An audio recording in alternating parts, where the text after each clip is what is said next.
Hello everyone, welcome back, and thank you for joining us on the Live Unreal with Glover U podcast, where every week Jeff Glover and his coaches will dive deep into the questions that you're asking. They understand the challenges you're facing on a day-to-day basis and still work every day on the front lines of real estate, with Jeff and his team closing over 1,000 homes per year.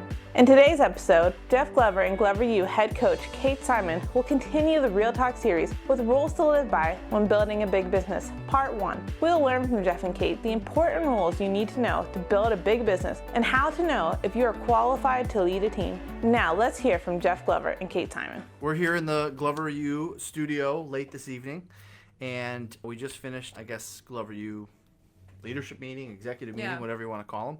And putting a lot of plans together for the future and kind of taking a look at our fourth quarter and what we want to accomplish. And, of course, a lot of things that we set out to do this year are not happening as we anticipated because of COVID. And, we've had to make some changes there, and we've rolled out some cool programs. But for the most part, I would say that we're pretty happy with the progress of the company and the people that are turning into great success stories and telling their friends about us and turning into referrals. And it's kind of like a real estate agent's business.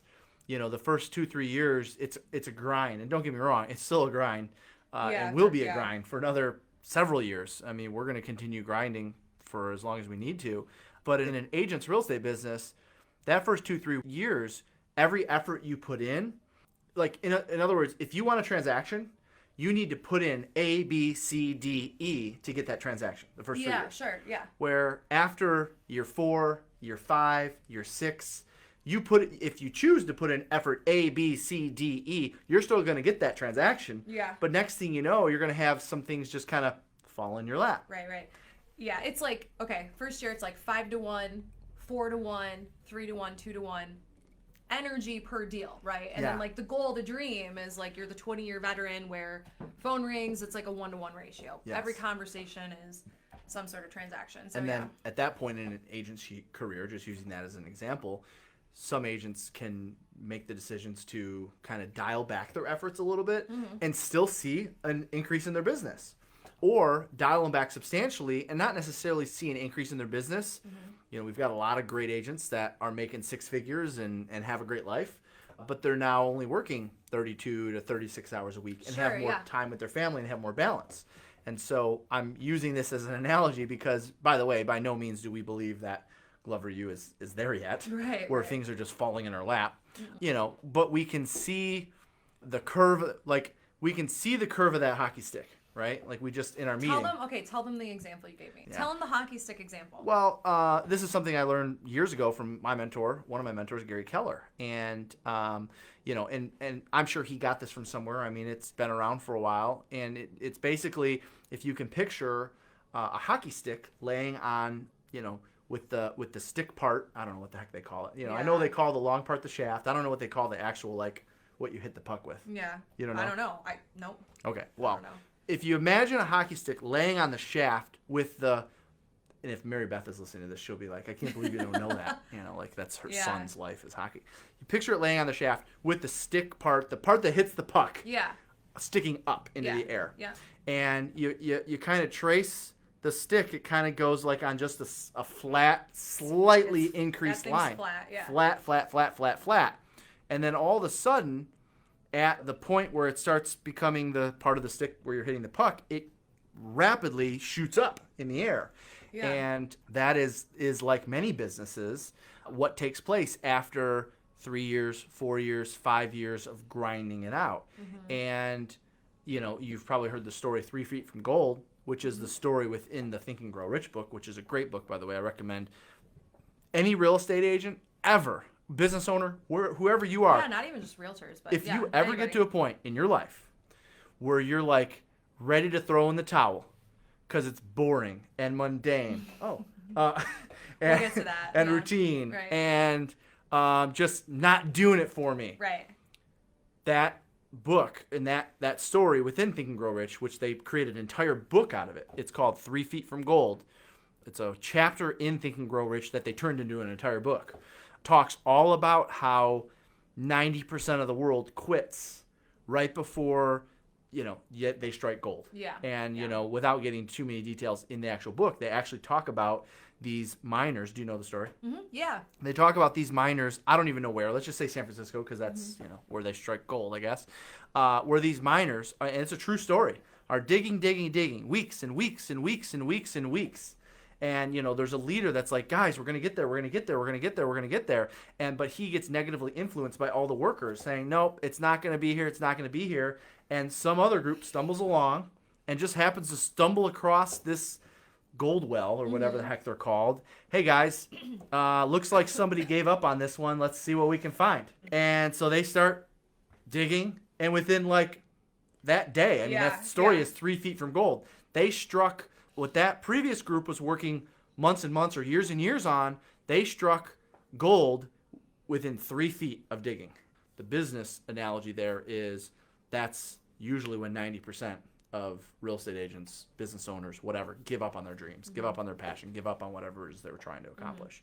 And I know for myself personally, I've used that story as an example in meetings with agents, when they're sitting in that chair across from me over there, talking to me about how they're thinking about getting out of the business. Yeah, sure. And I'll never forget my days at Coldwell Banker, being a manager for Coldwell Banker, just saying to them, like pleading with them, I promise you, the light is there. Just give it 30 more days. Just give me 30. I can't tell you how many agents, and maybe some of you are listening, are in this country today or in this state today or in this city today that I've had that conversation with. Yeah. Just give it 30 more days. And sometimes I've had to say, just give it 90 more days. Yeah, but in most cases, it's just give it 30 more days, because if you can turn the momentum around, the light will get brighter after 30 days. And even if they haven't struck gold in 30 days, I know they have a win of some sort. I know that it's a little bit closer, and they're going to have hope to stay in it and keep moving through it. The only caveat I'll add to that, because one of the biggest things that sort of like irks me or bothers me about leadership in general in the industry is, these leaders essentially saying like, okay, keep going, without evaluating what somebody's doing, right? Yeah. So it's interesting. I had a coaching call this morning, one of our clients. She's like in transition from a certain role to being a solo agent. And like, we frequently have conversations, cool, what's your runway? Like, how many months do you have? And we had the evaluation meeting of, okay, what have you been spending your time on? What's been working? What's giving you ROI? Cool. Don't do that anymore. Focus over here. So yes, the moral of the story is 3 feet from gold, don't stop digging, so long as you know that the digging that you're doing is efficient, is effective. Because, right? Like, unless we know your activities, unless we know what you're doing. Correct. Which goes back to 30 days might be a total waste of time. Which is why sometimes the advice is 90 days. Because I know they're not even anywhere near where they need to be in order to see a result in 30 days. So, yes, in order to give that advice, you really have to know where the person's at. Well, and so for anyone listening who's like on that like threshold, right? They're like, oh crap, give it another 30 days. Like, do you want to at all talk about like what should? I mean, I know we didn't plan on talking about this right now. Like, why don't you give them a quick like, hey, if you're on that brink, you're thinking about getting out of the business, and it's not even getting out of the business. It's giving up. It's giving up on a goal. Right? Okay. It's giving up on a goal. So you could be a broker owner, and you decide you want to open your own office or have your own team or start your own brokerage, right? Yeah. It's giving up on those. It's giving up on those as well. So if you had to maybe boil it down to like 4 or 5 action items that are worth giving 30 more days to, what would they be? Well, I would say that if you can prove to me that you've been in several healthy conversations, either with, we'll just call them with prospects, and you can show me the amount of people that you've talked to and the leads that you generated that aren't ready to do something right now. Because let's be honest, if you're running a brokerage and you're recruiting agents regularly, you're not having this thought. All right. If you're an agent and you're setting listing appointments left and right, you're not having this thought. Right.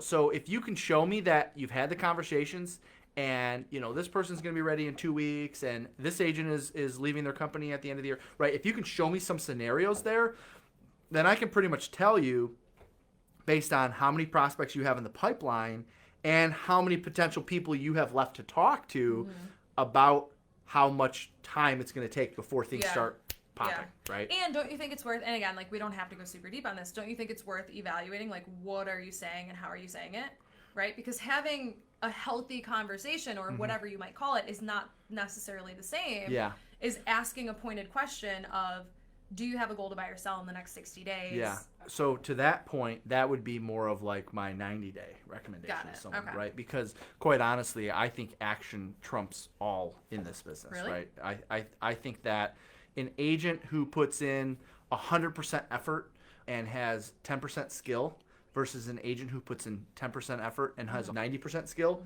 that 90% effort and 10%, I butchered those numbers, but you know what I'm saying? Yeah. The agent that's all out, balls to the wall, excuse my language, like going after it Yeah. with no skill, 10 times out of 10 is going to beat the agent that has all the skill. See, I in the kind of world. disagree with you. Like, the analogy that I always like to think about, and I give this analogy to our clients sometimes, is they used to tell me this story all the time when I was selling in California. But you have two guys, right? They're in the middle of the woods. They both have axes, and they both have to chop as much wood with a given amount of time, right? Yep.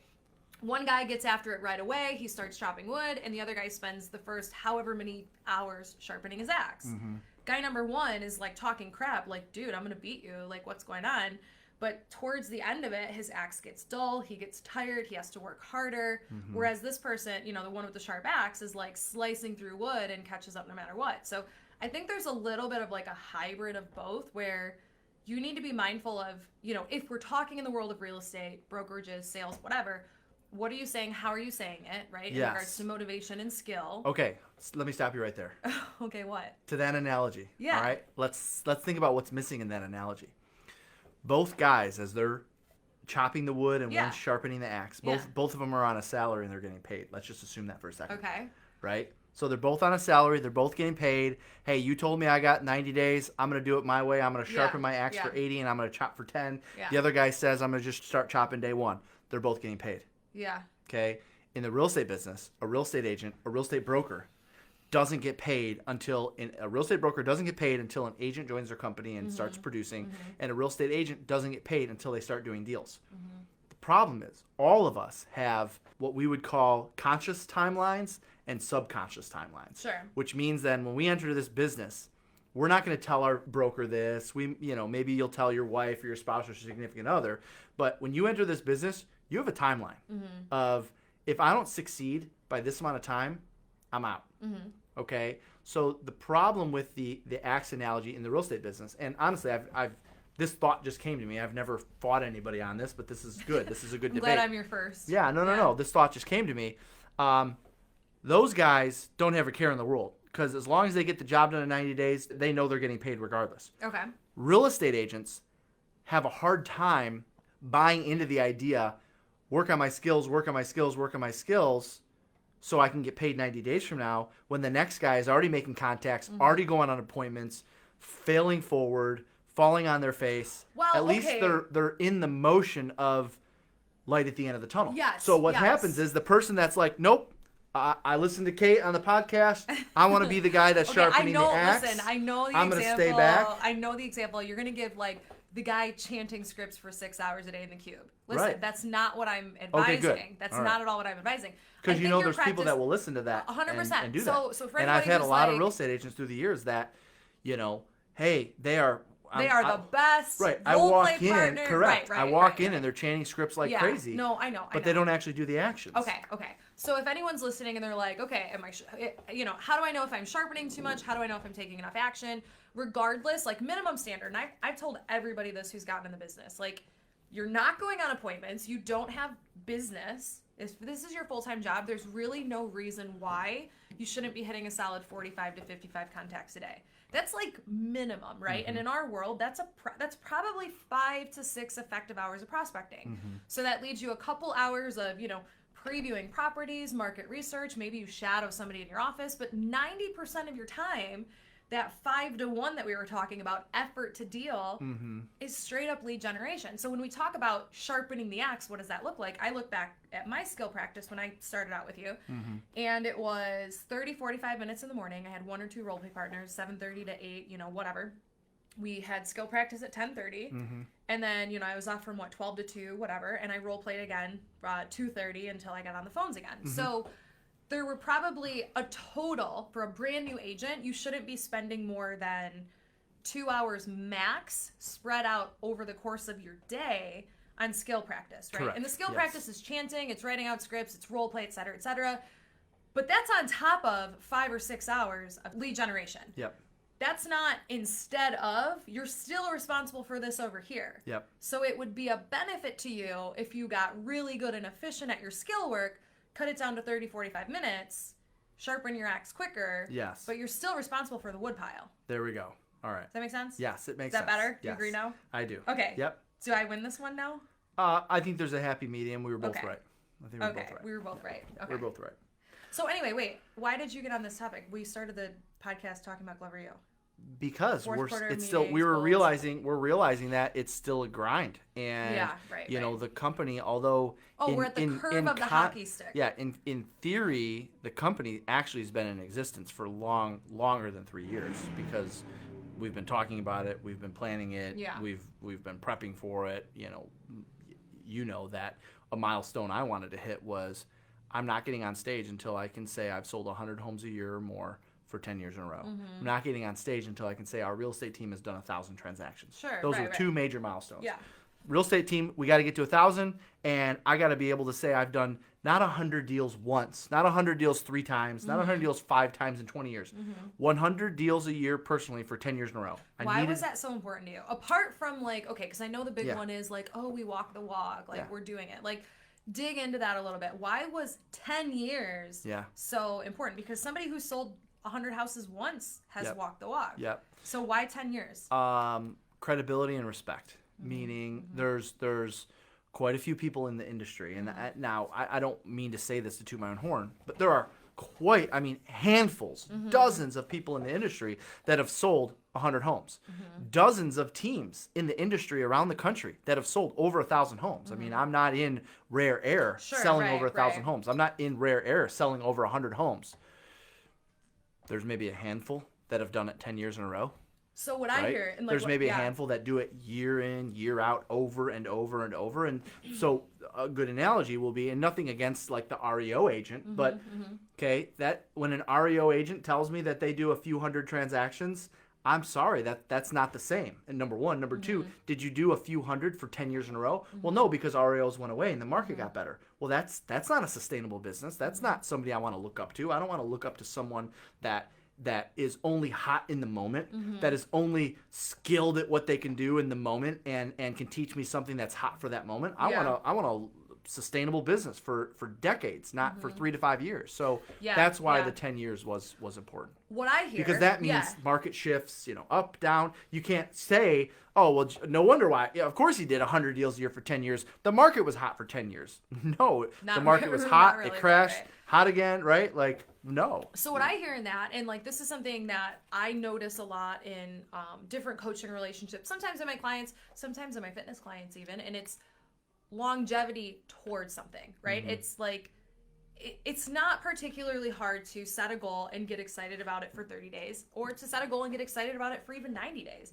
It's not that hard to get excited about a transaction goal for a year. Yeah. Right? But if you look at the course of your last 10 years, who you were and what you were in, let's just call it your mid-20s, and what you've added to your plate while maintaining that, Yep.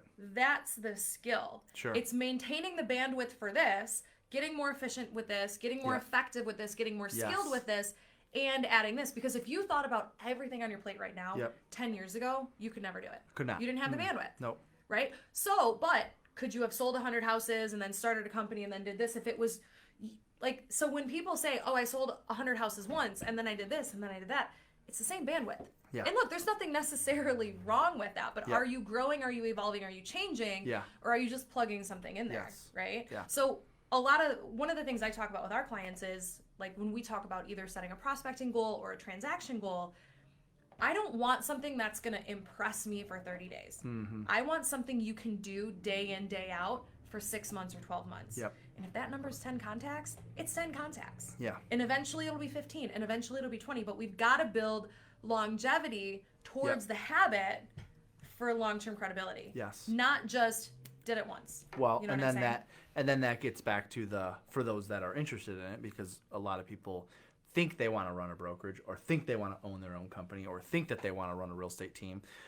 But for those that actually truly are passionate about it and really discover that that is what they want to do, like that's their calling, it gives you wisdom to be able to handle more situations, right? You know, think about, selling 100 homes in 1 year is a milestone, but doing it 10 years in a row means that I have 900 more opportunities to learn something that would give me wisdom that'll stick with me forever, that will lead to being more attractive in recruiting or agent retention, because nobody's going to have as many answers or has been in as many situations, right? So I'm going to ask you a question. You don't know that this is coming. Okay. Are you nervous? Kind of. Okay.